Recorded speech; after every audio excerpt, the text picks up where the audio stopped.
Olá pessoal, bem-vindos ao canal Matemática aqui. Então esse vídeo é mais um vídeo para meus alunos de Cálculo 1 do curso de Bacharelado em Sistema de Informação de Licenciatura em Química. Nós estávamos falando em sala, nas aulas síncronas, sobre funções contínuas, tá bom? Então o que a gente vai apresentar nesse vídeo curto de hoje alguns conceitos relacionados ainda a funções contínuas. Então vamos lembrar, a gente está falando sobre continuidade, ok? Então nós vimos quando que uma função é contínua. Só para recordar, a gente diz que uma função f é contínua se o limite de f de x quando x tende a p coincidir com f de p, tá bom? Aqui estão subentendidas algumas coisas, né? Que o p pertence ao domínio da função, ok? Ou seja, é possível calcular f de p, então a gente pode calcular f de p. O limite existe, então esse limite de f de x quando x tende a p existe. E por fim, f de p e o limite de f de x quando x tende a p devem coincidir.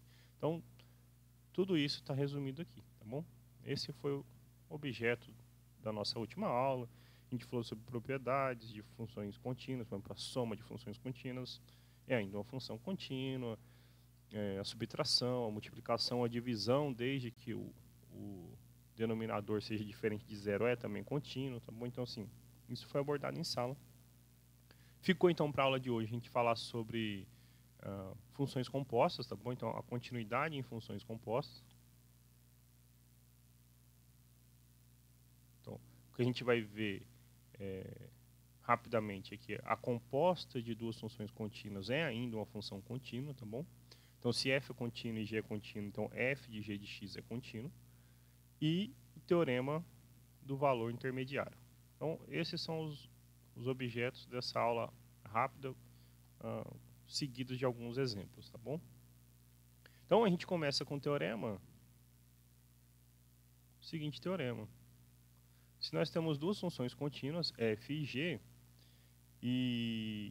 então a composta dela será contínua. Então, escrevendo isso formalmente, se g for uma função contínua em P, então se g for uma função contínua em P,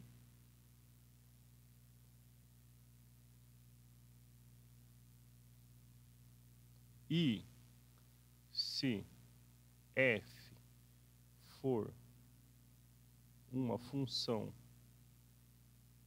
contínua em, cuidado agora, então aqui, g de P, tá bom? Então a composta, vou baixar aqui um pouquinho a tela, então a composta, então a função composta de f e g, dada por, só para você se recordar como é que se determina a composição de funções, né? F de g de x é de dentro para fora f de g de x, ok? É contínuo em P.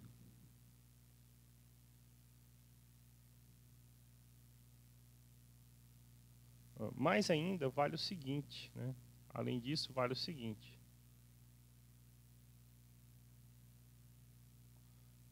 O limite de f de g de x quando x tende a P é simplesmente f de g de P, ok? Exemplo, tá? Então, assim, a gente tem feito nessas aulas síncronas encontros reduzidos, o tempo, a nossa carga horária é reduzida, a gente tem evitado as demonstrações, mas eu me mantenho à disposição se alguém tiver interesse em entender o porquê disso, tá bom? Um exemplo de como a gente pode usar esse teorema, olha só. Calcule o limite da raiz quadrada de x ao quadrado menos 5x mais 6, raiz disso, quando x tende a 4, ok? Então, aqui, rapidamente, solução. Nossa função f de x é a raiz de x. Nós já vimos que essa função ela é contínua sempre que o x for maior ou igual a zero, né? Tem que estar no domínio dela, tá bom? A função g de x é a função x ao quadrado menos 5x mais 6. Então, essas funções são contínuas. Ok?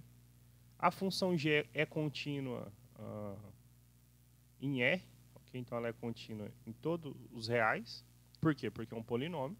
E enquanto a função f ela é contínua para todos os positivos, tá bom? Observe o seguinte, então se a gente retoma um pouquinho, recorda um pouquinho do nosso ensino médio, se a gente analisa onde que a função g é maior ou igual a zero, as raízes dessa nossa função são 2 e 3. Então, assim, 2 e 3, né? Bolinha fechada, maior ou igual a zero. Então, para valores de x maiores ou iguais a 3 ou menores ou iguais a 2, g de x é positivo, né? É negativo para valores de x entre 2 e 3. Quando a gente está se aproximando de 4, nós estamos tão próximo de 4, né? Então, quer dizer que são valores maiores que 3. A nossa função é positiva, então por isso que faz sentido a gente poder analisar esse limite aqui, tá bom? E aplicar as propriedades de funções contínuas. A nossa função composta, só a título de curiosidade, ela vai resultar na função que está lá dentro, né? É f de g de x. Isso aqui, para você se recordar, então, é f de x ao quadrado menos 5x mais 6. A função f extrai a raiz de quem está aqui dentro do parênteses. Então, é raiz quadrada de x ao quadrado menos 5x mais 6. Ok? Então, calcular aquele limite, ok? Calcular o limite dado inicialmente, eu vou até escrever ele aqui, então. O limite da raiz quadrada de x ao quadrado menos 5x mais 6, quando x tende a 4, simplesmente é calcular f de g de 4, ok? Ou seja, só trocar o x por 4 aqui. Então, 4 ao quadrado, menos 5 vezes 4, mais 6. A gente pode fazer isso, como observei, né? Porque não estraga a propriedade da raiz, está dentro da onde a nossa função f é contínua, tá bom? E simplesmente substitui. Então, 4 ao quadrado, 16, mais 6, 22, menos 22, então deu raiz de 2. Resolvido o problema, tá? Vou deixar um exercício para vocês pensarem, que é o seguinte, um exercício bem simplesinho. Então, exercício.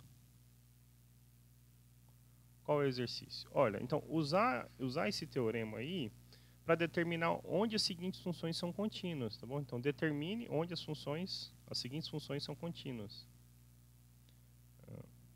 Determine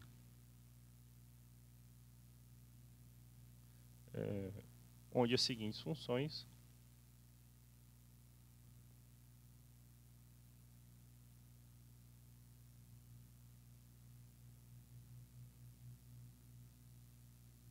são contínuas. Qual função? Item A, h de x seno de x ao quadrado. Item B, sei lá, t de x ln de 1 mais cosseno de x, tá bom? Então aqui a gente está falando de composições de funções, tem a função seno e a função x ao quadrado, aqui a função logaritmo na base natural e 1 mais cosseno de x, ok? A gente já viu que essas funções são contínuas, então você está fazendo composições dela, e você precisa lembrar, assim como a gente falou da raiz, lá onde é possível calcular. Já adiantando, para x ao quadrado, seno você pode calcular de qualquer valor, então não há problema. Então a gente vê que a resposta para o item A são todos os valores reais. Já para o item B, a gente tem que tomar cuidado, porque o logaritmo ele é definido só para valores do logaritmando maiores do que zero. Então, eventualmente, onde 1 mais cosseno de x se anular, você não vai poder calcular esse logaritmo, tá bom? Então, ela não será contínua nesse lugar, porque não está definida. E aí é só simplesmente resolver a equação. 1 mais cosseno de x igual a zero. Ou seja, você vai ver que x são múltiplos ímpares de π, né? Ou mais ou menos π, né? Ok? Mas resolvam com calma o exercício para entender o que eu acabei de comentar, porque na verdade dei a resposta sem escrevê-la matematicamente, tá bom? O nosso próximo objeto de estudo, então, é o teorema do valor intermediário. com ele a gente consegue, então, entre outras coisas, uma aplicação muito interessante desse teorema que a gente vai apresentar agora, é como extrair ou determinar faixas, intervalos onde determinadas funções tenham raízes, tá bom? Então, o nosso primeiro objetivo é apresentar esse teorema do valor intermediário e, na sequência, dar um exemplo de como a gente usa ele, por exemplo, para extrair a raiz, né? Na verdade, determinar uma faixa de intervalo onde uma raiz de uma certa função possa estar apresentada, tá bom? Então, o teorema do valor intermediário, então, o teorema do valor intermediário, às vezes chamado de TVI, do valor intermediário,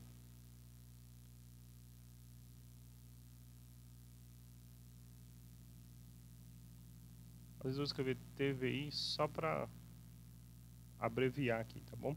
Ele diz o seguinte: se você tem uma função contínua f, num dado intervalo fechadinho AB, de modo que f de A e f de B sejam distintos, então para qualquer número entre f de A e f de B, a gente consegue encontrar um valorzinho C entre A e B, de modo que f de C coincida com esse número. Ficou estranho porque eu só enunciei e não escrevi, tá bom? Então o que eu vou fazer? Vou escrever o enunciado desse teorema pra gente e aí vou fazer uma ilustração gráfica que fica muito intuitivo, a gente inclusive acreditar nesse resultado, tá bom? Então assim, suponha que f seja uma função contínua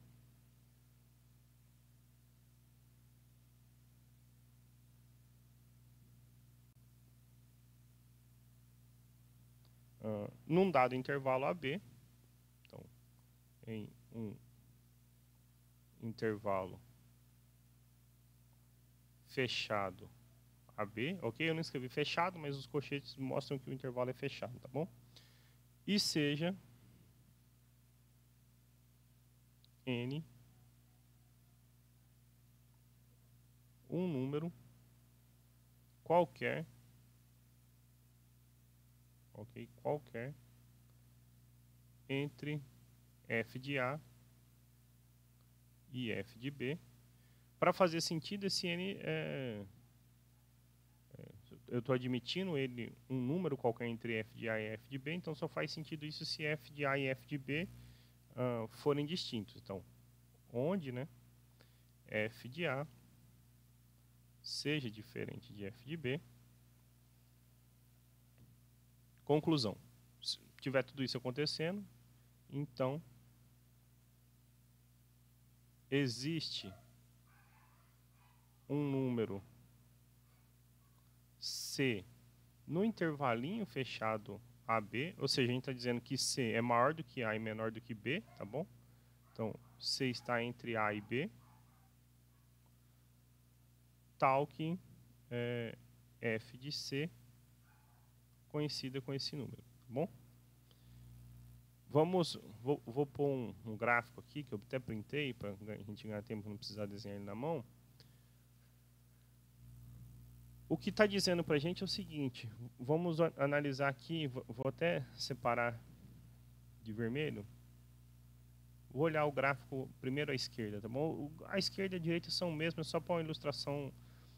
Vou aproveitar até e comentar que esse C pode às vezes não ser único, tá bom? Mas vamos nos concentrar no momento então aqui nesse gráfico da nossa esquerda. Então nós temos uma função contínua, y igual a f de x, o gráfico dela está aqui de azul. Temos A, e aqui então vou aproveitar e manter a cor f de A, está aqui de verde, B, f de B, está aqui de verde, né? Então f de A e f de B diferentes, e a gente escolheu o que? N, um valor compreendido entre f de A e f de B. O que o teorema está falando para a gente? Que existe um C compreendido entre A e B, tal que f de C dn, né? E pelo desenho a gente está constatando isso, tá bom? O gráfico não tem salto, ele não pula. Como eu disse, se a gente olhar para o gráfico da direita, a gente vê que dependendo do n, esse C pode não ser único, né? Pode ter várias soluções. Aqui no nosso exemplo agora à direita, estou pondo a setinha aqui de amarelo, nós vemos que existem, ó, 3 soluções, ok? Então, isso fortalece, na verdade não fortalece, motiva essa observação que eu vou pôr aqui agora. Este N pode ser não necessariamente único, tá bom? Então, a nossa observação, né? O C, perdão, que resulta em N pode ser não necessariamente único. O valor de N, o valor N pode ser assumido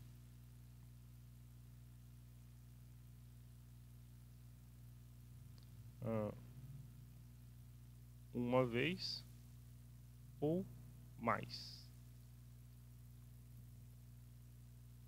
Dito de maneira mais bonita, a gente diz que ele não é necessariamente único, tá bom?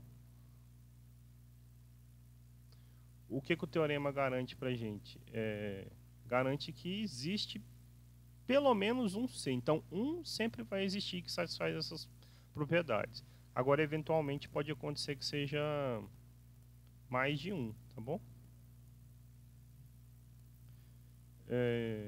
Então, só para enfatizar o que o teorema do valor intermediário quer dizer, ele diz para a gente o seguinte: se você tem uma função contínua, então essa função ela tem que assumir todos os valores intermediários entre f de A e f de B. Qualquer valor que estiver... Eu vou apagar esse amarelinho aqui, gente, olha só, vou apagar o amarelinho aqui da nossa esquerda. Vamos pegar o verde e vou pintar aqui.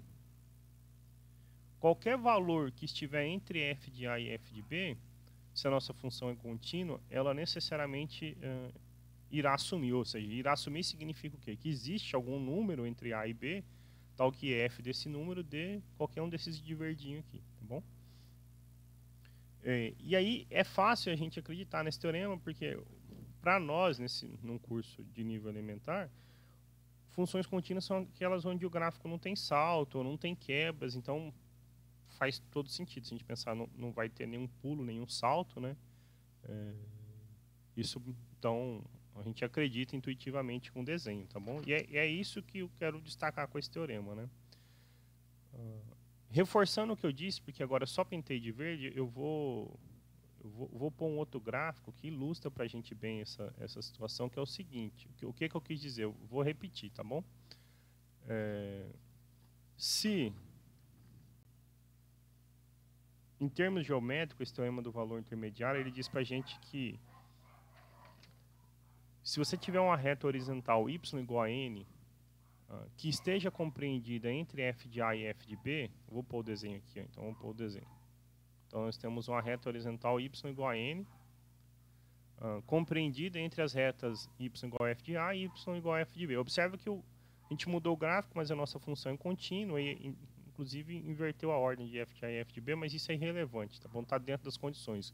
F é contínuo, f de A e f de B são distintos, e a gente escolheu uma reta qualquer aqui.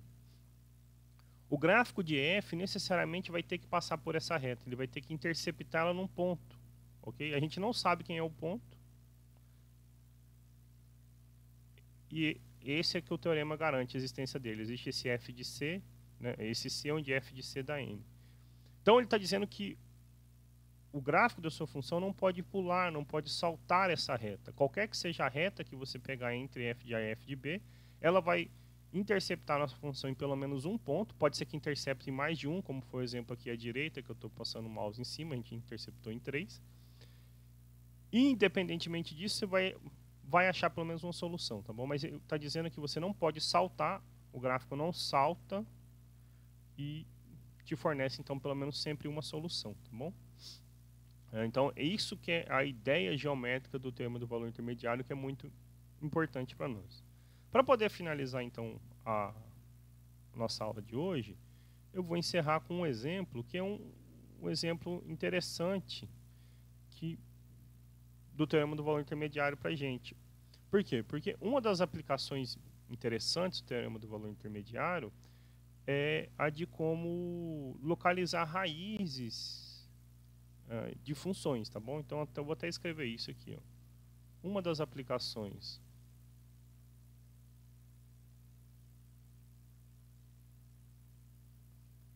Essas aplicações ficou feio demais, né? Então vamos melhorar. Uma das aplicações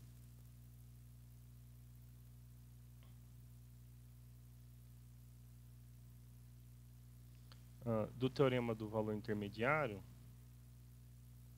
é a localização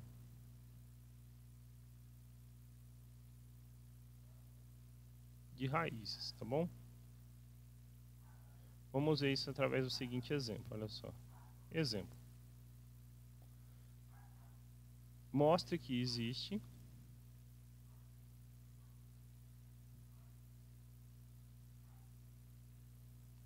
uma raiz da equação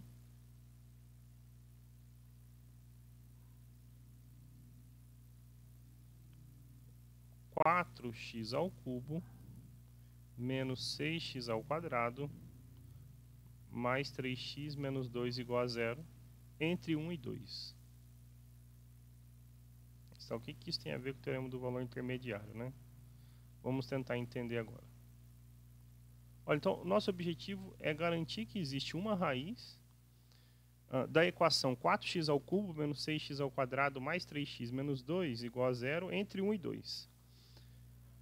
Bom, o teorema do valor intermediário ele se refere a funções contínuas, tá bom? Então, se a gente pega e chama de f de x 4x ao cubo menos 6x ao quadrado mais 3x menos 2, então, essa função é contínua. Por que ela é contínua? Pois é um polinômio, ok? Então, nós estamos abordando uma função contínua. E o próprio exercício deu a pista para a gente quem é o intervalinho que a gente tem que considerar, 1 e 2. Então, a gente nem sabe quem é o gráfico dessa função, tá bom? Mas assim, se a gente pensar em algo, ele vai fazer assim. Uma função, o gráfico é de equações do terceiro grau, ele tem uma aparência como essa. Aqui passa no ponto menos 2, por exemplo, tá? E aí o que ele está dizendo? Que esse risco aqui, esse é onde ele passa no eixo x, que é uma das raízes, está localizado entre 1 e 2. Então, se a gente pensa assim, se aqui está o 1, aqui está o 2, ele quer que a gente determine, né, que isso de fato acontece. Eu estou dando uma pista geométrica aqui para a gente, tá bom? Uma coisa que eu não sei se vocês se recordam, lá no ensino médio, é que equações do terceiro grau ou tem as três raízes reais, ou uma real e duas complexas, tá bom? E aí ele está dizendo que uma dessas, pelo menos uma nesse problema é real, e está entre 1 e 2. Esse é um problema interessante da matemática, a gente vai mostrar que existe algo sem exibir quem é. Eu não vou dizer se é 1,5, se é 1,1, se é 1,98, mas a gente vai conseguir, por meio do teorema do valor intermediário, é garantir a existência e que esteja dentro do intervalinho entre 1 e 2, tá bom?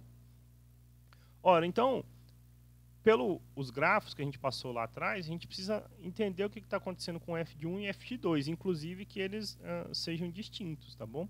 Então, se a gente calcular f de 1, eu simplesmente tenho que trocar o x por 1. 4 vezes 1 ao cubo, menos 6 vezes 1 ao quadrado, mais 3 vezes 1, menos 2. Se a gente faz essa continha, isso fica, então, menos 8 mais 7 dá menos 1, menor do que 0. Vou pôr de amarelo aqui para misturar, não. F de 2, então, é 4 vezes 2 ao cubo, menos 6 vezes 2 ao quadrado, mais 3 vezes 2, menos 2. 8 vezes 4, 32. 4 vezes 6, 24. Mais 6 menos 2. Então, 32 menos 24 é 8. 14 menos 2, 12. Isso é maior do que 0. Então, isso de fato vai acontecer com a nossa função, né? Olha só. De novo, se a gente pensar no gráfico dela, tá bom? Imagina que o 1 está aqui e o 2 está aqui. A nossa função é contínua, então ela não pode fazer uma coisa assim, ter saltos, certo? Ela tem que ser algo contínuo.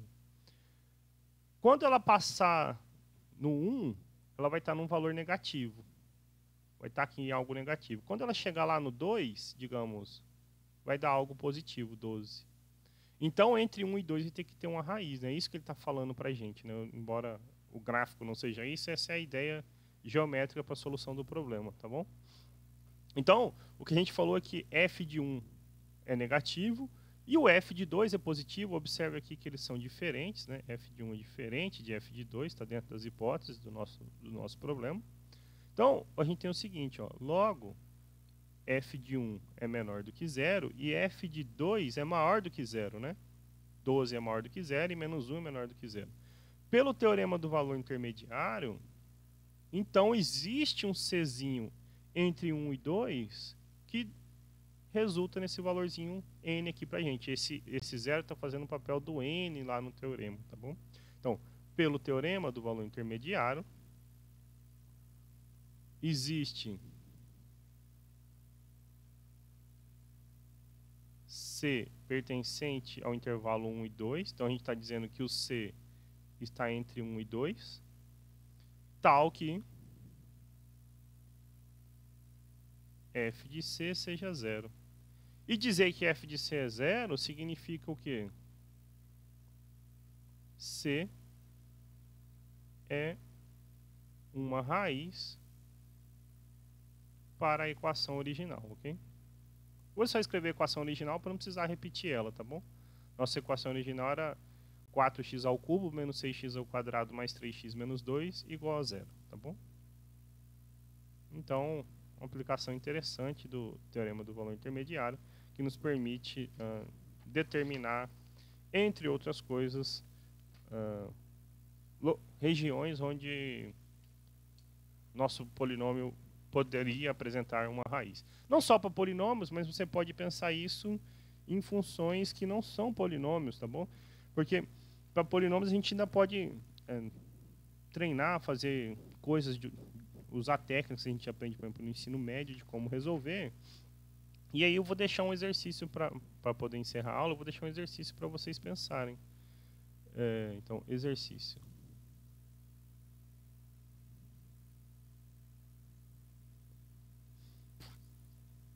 O exercício é o seguinte. Verifique que a equação tem pelo menos uma raiz real, tá bom? Então, assim, ó, demonstre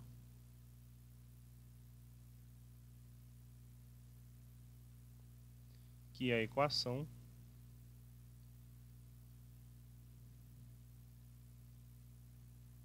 possui pelo menos uma raiz real. Qual a equação? Então, a equação para a gente eu vou pegar essa aqui, ó, ln de x igual a 3 menos 2x, tá bom? Não é uma equação polinomial, mas a gente pode usar o teorema do valor intermediário, tá bom? Então, você vai usar o teorema do valor intermediário de maneira adequada para concluir que esta tem pelo menos uma raiz. E como é que você vai fazer isso? Olha, você vai então ter que escolher valores convenientes, x, ok? Aonde, ora, a equação seja negativa, ora seja positiva, garantir a continuidade da sua função dada, tá bom? E pronto, concluir pelo teorema do valor intermediário, tá? Vocês vão ver na lista de exercício que eu deixei um exercício interessante que fala sobre um monge tibetano que ele sai do monastério onde ele está às 7 da manhã e chega no alto de uma montanha às 7 da noite. No outro dia ele faz o caminho inverso, ele sai do topo da montanha às 7 da noite, às 7 da manhã, e chega no monastério às 7 da noite, pelo mesmo caminho, tá bom? Só no sentido contrário. E aí o exercício é verifique, prove que existe um ponto no caminho onde o monge cruza exatamente na mesma hora do dia em ambas caminhadas, tá bom? De novo, a gente usa o termo do valor intermediário para isso. E com isso a gente vai encerrando por aqui. Eu espero que vocês tenham gostado, tá bom? E não deixem de estudar e de resolver a lista de exercícios propostas. Até a próxima e muito obrigado